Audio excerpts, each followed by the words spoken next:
Welcome to the speaker series on a shot glass of recovery. Yeah.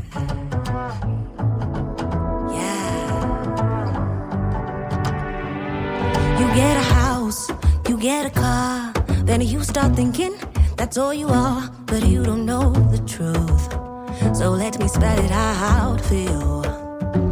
Now I got your attention, now there's a start. Now sit and listen to my favorite part. Life's been giving us some clues. The answer lies inside of you. I am Lisa, the host of A Shot Glass of Recovery, and this is our speaker series. Let's sit back and get ready for some more experience, strength, and hope. Thank you to the group for the honor of doing service in Alcoholics Anonymous. I appreciate you guys. I appreciate the old timers, the long timers, the people that came before me. On the shoulders of giants, in our own way, we all stand, don't we? On the shoulders of giants, we all stand. I'm going to thank the long timers for just teaching me, showing me by example what it is to walk these 12 steps. Long before I knew what the big book and the 12 steps were. Thank you for showing me that we don't shoot the wounded here, and nobody's better than anyone else. We're all children of a loving Creator, and we're all walking each other home. I appreciate the humility in which you walk. It's attractive to me. You were attractive to me when I first came, because you had no agenda to save me. You were the only ones that truly understood the people that came before me. So I hope and I pray that Spirit allows me to deliver some kind of message with that same humility and kindness and attractiveness that you guys infuse me with. I was separated from alcohol on January the 4th of 2012. I've been in the middle of the circle and triangle. I haven't left. I haven't gone anywhere. I've been living a beautiful life, a juicy life, man. A juicy life. A life filled with a deep sense of meaning and purpose. Not a perfect life, a beautiful life, though. And for that, I am forever grateful for you guys. Although I've just, 14 years now?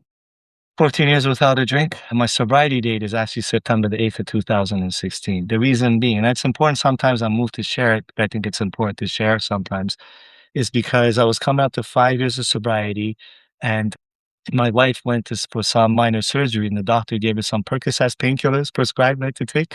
And then I found myself taking a couple, and I renewed my dry day the next day. So although I didn't leave you guys, I got to experience how cunning, baffling, and powerful this illness is. I got to experience what it looks like when I sweep my secrets under the carpet and I don't want to share them with you.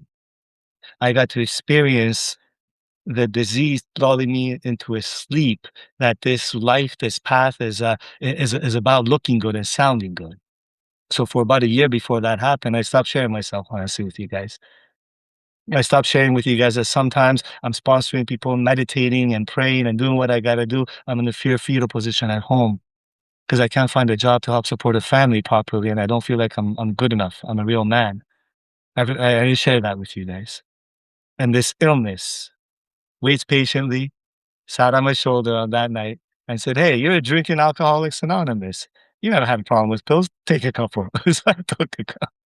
So but for the grace of a loving God, I don't know why. Maybe I had enough spiritual currency in the bank, in the universal bank, that I didn't go out drinking and leave you guys. But anyhow, so I renewed my dry date, and my dry date is September this 8th of 2016. I gotta, you know, like sometimes I ponder this beautiful life that I was introduced to, this treasure map of the big book that has allowed me to experience the treasure of a deep relationship with this loving God. Sometimes I ponder, had I always been seeking that? When I look back, I think even as a little kid, I was seeking that God experience that you guys talk about, that love, that peace, that serenity, my skin fitting in my, in my body, being able to breathe. I've always sought that. Except I saw it, my seeking was in the external.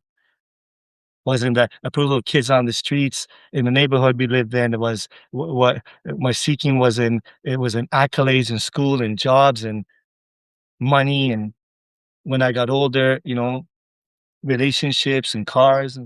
That's what I was seeking. Well, your acknowledgement. Unfortunately, the alcoholic that I am, none of that stuff was sufficient. It didn't fill that God-sized hole. I always sought to be in love. I always sought a God experience in the external. Carl Jung talked about that. He said that us alcoholics of our variety, we always were seeking a relationship with God, except we sought it in the spirit. And when I found alcohol, it filled that God's high soul to such a degree. Everything that I was ever looking for, I found. And then after a few short years, alcohol became a rapacious creditor. And it took away everything that meant anything in my life. Left me a shell of a man on the sidewalk of life, suicidal, couldn't put 2 days together sober. Just wanted to drink it, you wanted to kill myself. Ugly on the outside and inside. Unlovable, rightfully so. Unemployable, rightfully so. Just didn't know what to do with myself. I could tell you in the third dimension what happened, like what meeting I went to, who 12-stepped me, maybe later on I will. But really that stuff doesn't even make sense. The only thing that makes sense when I look back with a little bit more clear spiritual eyes, maybe more clear glasses when I look back at my life. The only thing that makes sense is that what first seemed like a flimsy reed was a powerful, loving hand of this God that caressed me, brought me to the rooms of Alcoholics Anonymous, put you guys in my path. And what you told me is that, Ali, if you situate yourself in the middle of the circle and triangle, not perfection, to the best of your ability, in the middle of the circle and everything that we do, unity recovery service, tradition, steps, all the, meetings, you will tap into a power that is going to revolutionize your way of being and thinking. I'm here to report to you that that's what's happened to me. That's what's happened for me, through me, to me. I don't even know how to describe it. Despite every effort that self, ego, tried to thwart this, to stop this, despite all of that, something has happened to me. Well, on a daily basis, I tap into this power. I wake up to this power. I experience this power. I get to walk under the sunlight of this power, and I get to come over here and tell you about this power. That's how beautiful this program is. That's how beautiful. It's priceless. For our new friends, it's priceless. It's priceless. For 7 years, I was in and out of the rooms of Alcoholics Anonymous. I didn't wake up right away. After my introduction to you guys, for 7 years, I was in and out of the rooms of Alcoholics Anonymous. For 7 years, I tried to prove to you that I'm not an alcoholic because the relationship would fix me, or the job would fix me, the letters behind the name would fix me. For 7 years, every single one of those doors had to shut on my face. I was surrendered, I was humble, and under the lash of alcoholism, I crawled back to you guys. And then I heard what you were saying the whole time. I just didn't hear it because I wasn't ready to hear it. I heard when you told me that I never had a problem with God. I did have a God in my life. That God's name was alcohol. I worshiped alcohol. Alcohol dictated how I lived my life. I heard you guys when you said that. I heard you when you said that, Ali. All you had to do is take some actions to the best of your ability, and unbeknownst to you, something will happen. It's like spirituality paint by numbers. It's so simple. I heard you. I heard you when you said that the only thing that you need to know, the only thing that you need to consider is that have your ideas worked up to now? Have your ideas to stay sober and sane and happy in this life, have they been working? Because if they have, we can't help you. But if they haven't been working, maybe the God idea will. Did you hear that?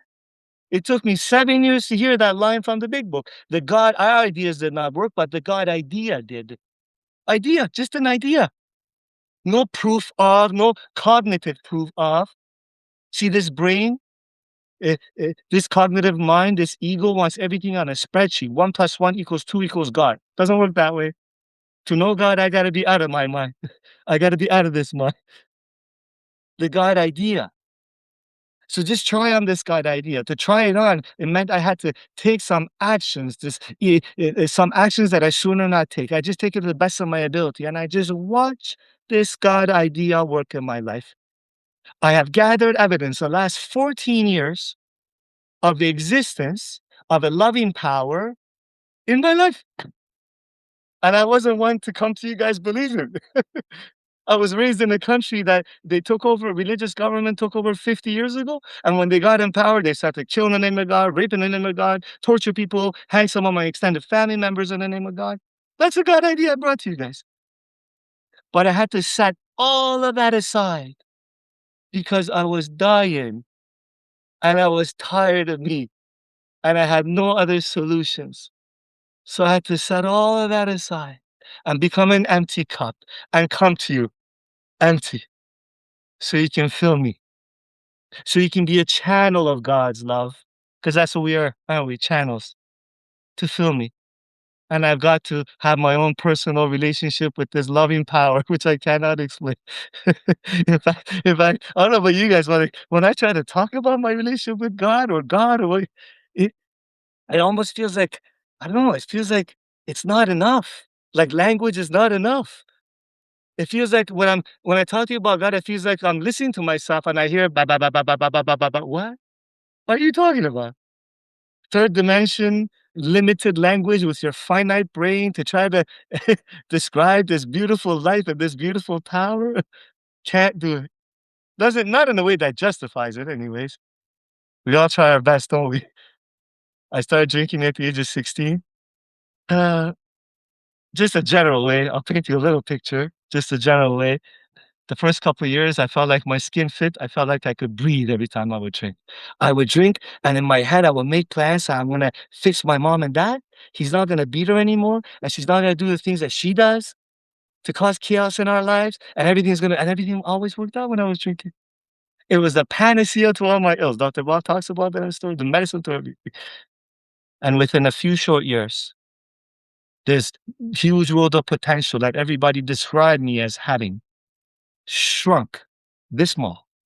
The grungy motel rooms, bottles of vodka, all the ugly extracurricular activity that follows that kind of lifestyle. Wanting to die every minute of the day, not knowing what to do with myself, just wanting to die, baffled, bewildered. What have I gone crazy? What is wrong with me? What's wrong with you, Ali? Everybody would ask me that. Just have a couple of drinks and go to work the next day, my dad used to tell me. Be a man. Start acting like a real man. I had no idea I suffer from an allergy. I had no idea I suffer from the obsession of the mind. I had no idea I'm powerless. I have less power that is available for me to stay sober. I had no idea. I didn't know that when I take a drink takes a drink, and then drink takes me, and I'm gone. Somehow, when I put a drink in me, my brain and my body conspire to kill me. And what it looks like is like this: go, go, go, go, go, until some kind of death or destruction happens in my life. Until the bank account's in the red, she's thrown me out of the house, they fired me, I'm in a jail cell, I'm on the streets. And I just wanted to have a couple of drinks, watch the fights with the guys. That's all I wanted to do. I'll be back, honey. Gone.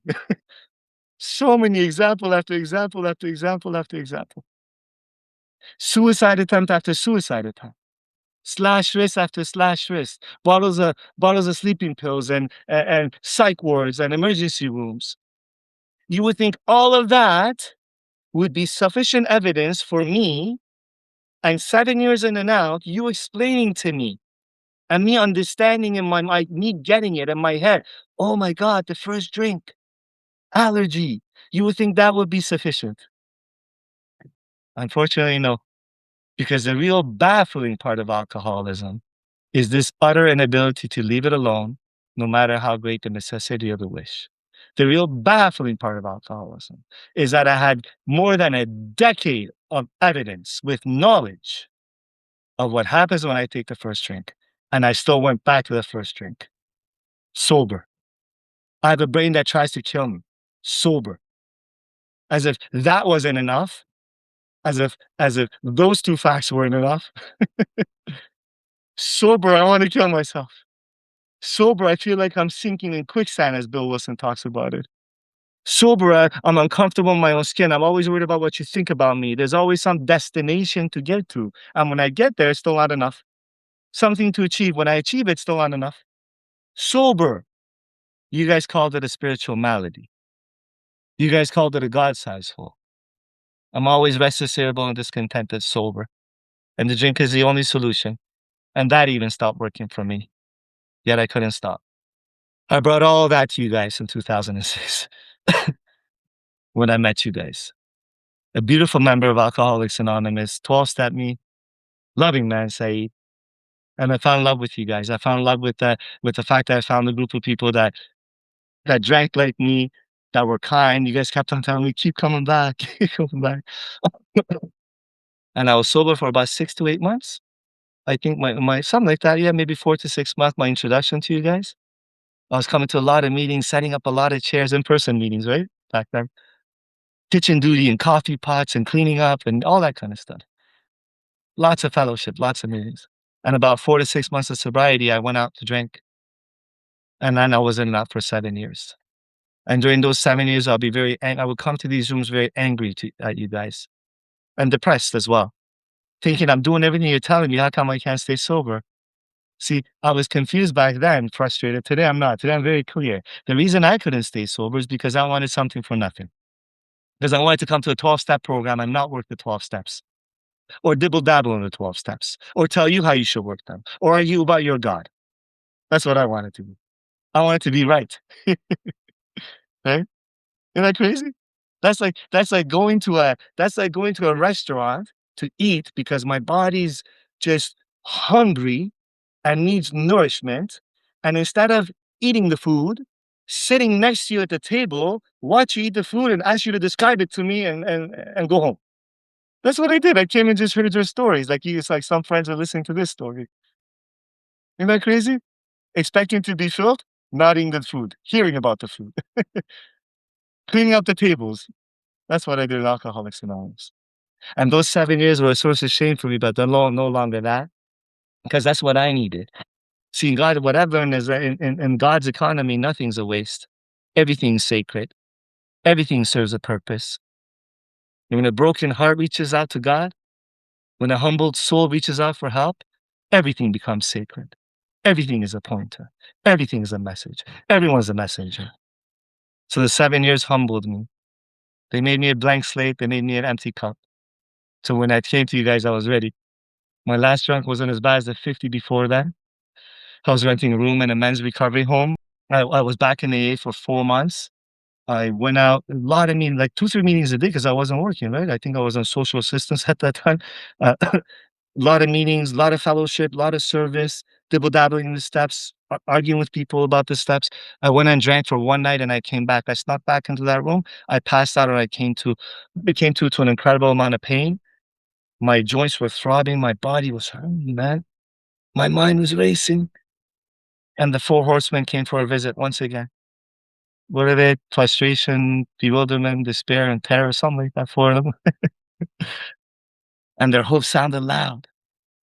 You're a loser. You're a piece of crap. Just kill yourself. Free yourself and your loved ones of this existence. A drink will fix that. That's all was screaming in my head. A drink will fix that. And something magical happened to me because my knees got bent. My mouth opened up and a prayer came out of me because I listened to it come out of me. What I mean is that when I say a prayer came, my knees got bent. I didn't bend my knees.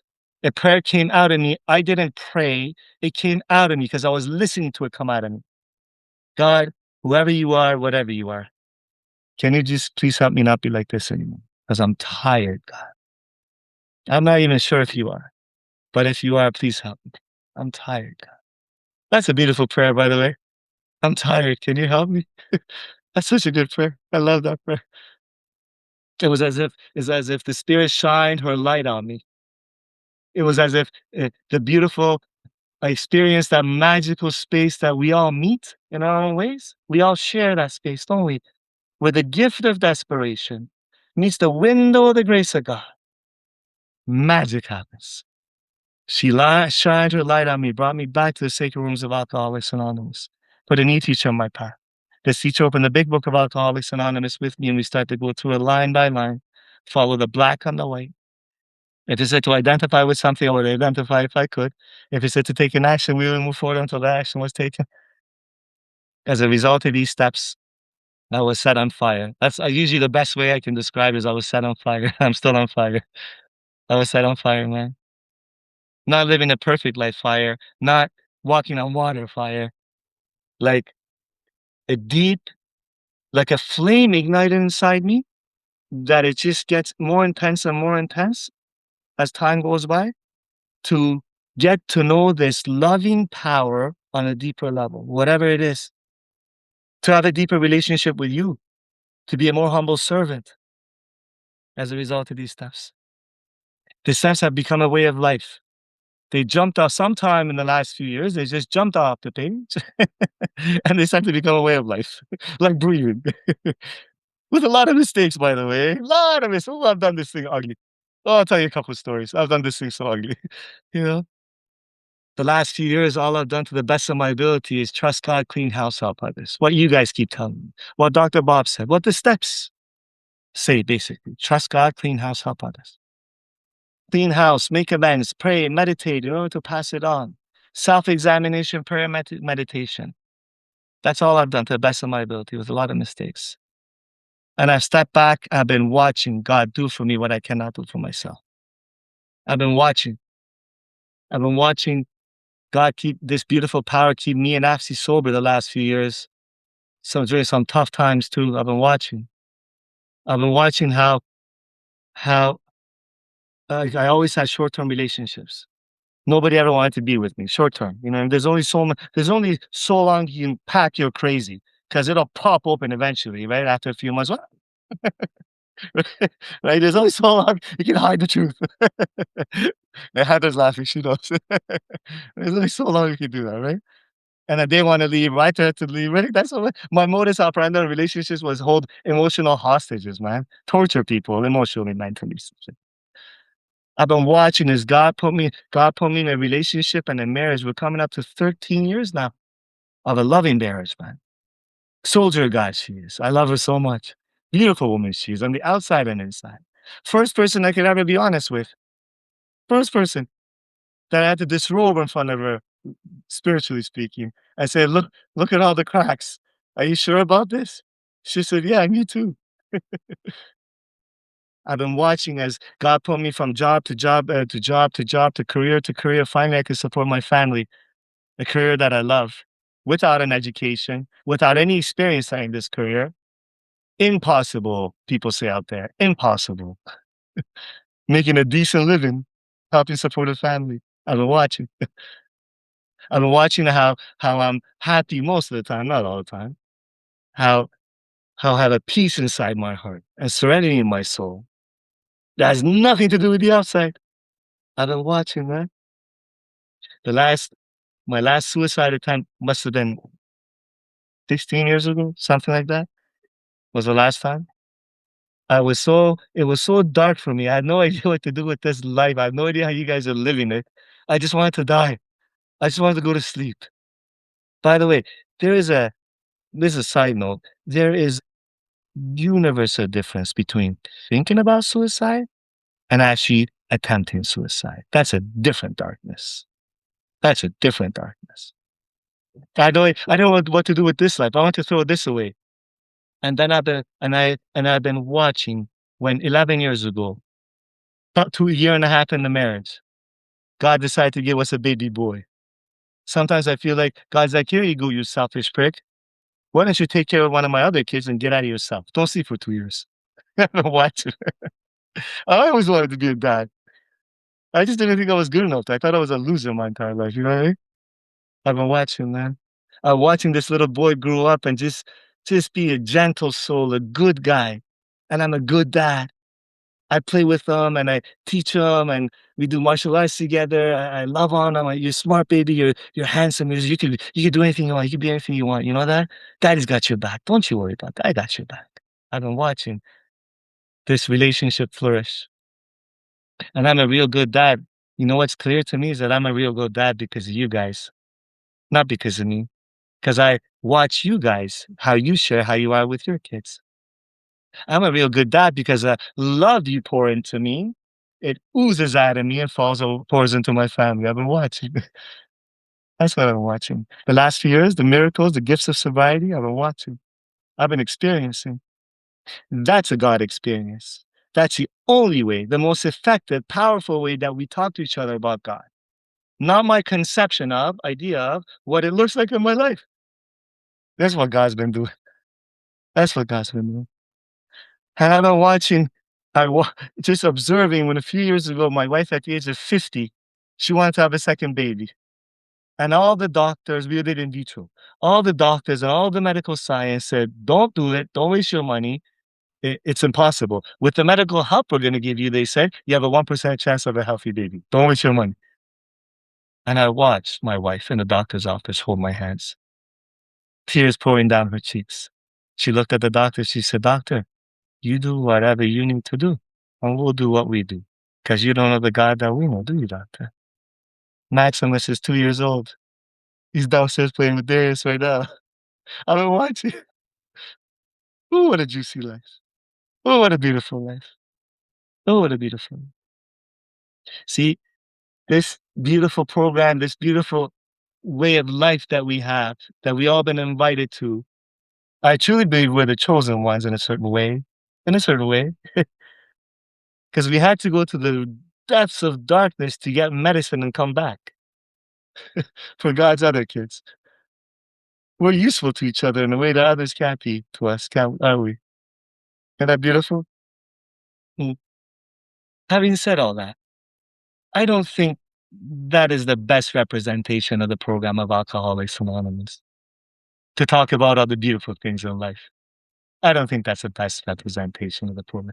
In fact, I think if that's all we did at the podium or, in the 2, 3 minute shares on the floors, if that's all we did, God is good, life is good, I got the job, got it, that will make this program so shallow and cheap. Because that would mean my sobriety and my serenity is dependent on something on the outside. That's not the case. Because if that was the case, I'll be drinking and dying when Ashley and I got separated. Because if my God was only good, when my relationship with my wife was happy, then I would want to kill myself, and I'll be drinking when Ashley and I separated, and I had to rent a room close to this house, so I can still be close to my boy. Darius was 3. What about then? What about the valleys in life? What about the time where depression followed me from childhood into adulthood, into recovery, sponsoring people, praying, meditating, speaking here and there? Sometimes depression hits me. I can't get out of bed for 2, 3 days. My wife yelling at me. She didn't know. She was scared. She never experienced depression. Thinking I'm a fraud. I'm not good enough. What about that? Is God good then? Is this program good then? What about when you can't find a job, as I talked about earlier, to $20 an hour job? You can barely support a bachelor, $20 an hour yourself, never mind a family. And you feel like a loser. What about that? See, this program is powerful. This program has given my life a deep sense of meaning and purpose. It's priceless because it's a design for living that works when life gets tough in the valleys of life. That's the message of Alcoholics Anonymous. I believe. I believe. You're giving me the mic, Stacy, so I believe. I believe. Like any program would work when my ego is getting what it wants. Who's not happy when they have a beautiful wife and a couple of beautiful kids and a job? Who's not happy? We'll find periods where you're happy, even when if you're drinking, you'll be happy. See, this program works because all those valleys in life, all the darknesses, my father's dementia, he's in the hospital now. My mother's onset dementia. My sister embezzling money from their condo. They may lose their condo now. Like everything, the storms of life that are currently happening. This program is powerful because all those valleys and storms keep bringing me back to the table with God for a deeper level of experience with Him, her, it, for a deeper level of surrender of my ideas. That's the problem. That's the only thing that's ever been the issue. That will always be the issue. My ideas. How I want the current moment to be different than it is. Why? Why, Ali? So I'm more comfortable in my skin. That's it. Self-centered to the core. Really, that's it. I'll give you a nice story, though, and it's very plausible and believable, how I care about people. Really, I just care about how I feel.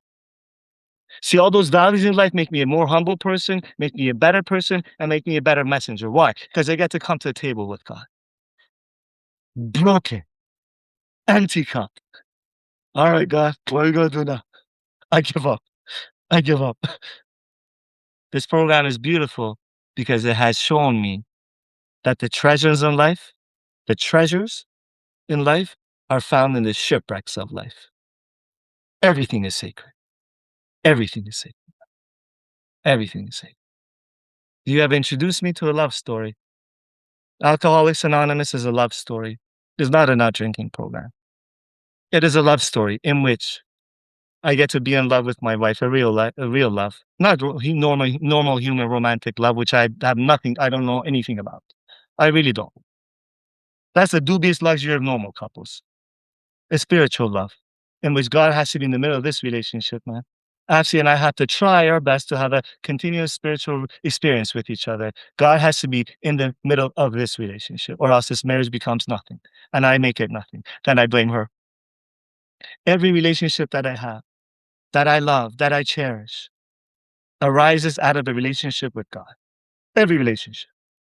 Human love, real, effective, powerful human love, is an extension of spiritual love. That's what you introduced me to. That's what you introduced me to.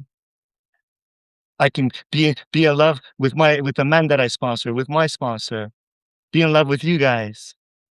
It's not a romantic love. It's a spiritual love. It's a deep connection. It's a kinship. It's action based. Like Neo may not like me for whatever reason. He may like the sound of my voice, and that's okay because not everybody likes each other. It's okay. You have to like everybody, right? But I'll tell you what. If I'm in trouble and I call Neil as a member of Alcoholics Anonymous, I can bet my life that he'll try to help me. That's the kind of love I'm talking about. Spiritual love. Spiritual love. A love story you've introduced me to. Thank you for that. Thank you for that. The poor Rumi said, man, Rumi does something to me. The poet Rumi said, I'm paraphrasing a couple of lines of one of his poems. He said, you no longer need to search for love. Stop. You no longer need to search for love. Just seek and get rid of all the barriers within yourself that you've put up against it. That's what we do, don't we, in this program, beautiful program. These 12 steps, they remove every single barrier of self that I have built to block me from love. So I get to be in this present moment with you guys, grateful and in love. Thank you for that. Thank you for that. Thank you for that. For our friends that are coming back, I want to welcome you back. I hope and pray. Okay, you got to hear this one to the end, okay? I hope and pray that you experience so much pain, that you become willing and ready to set aside everything that you think you know and come and join us. Get a sponsor. Dive in these steps. Join a home group. Come and join us in the love story that's Alcoholics Anonymous. God bless you guys. Just a quick reminder to subscribe, like, or follow if you like the show on any of your favorite listening platforms. If you like the speakers and other content on the podcast, please show us some love by leaving a review and consider making a PayPal contribution to help keep the show going at paypal.me/a shot glass of recovery. Every dollar makes a difference, and we thank you. Our speakers come from my AA home group, AA Solution Seekers. We meet every day at 7 a.m., so pop in sometime and say hello. Until next time, thanks for joining me on A Shot Glass of Recovery. Everything you do, the answer lies inside you.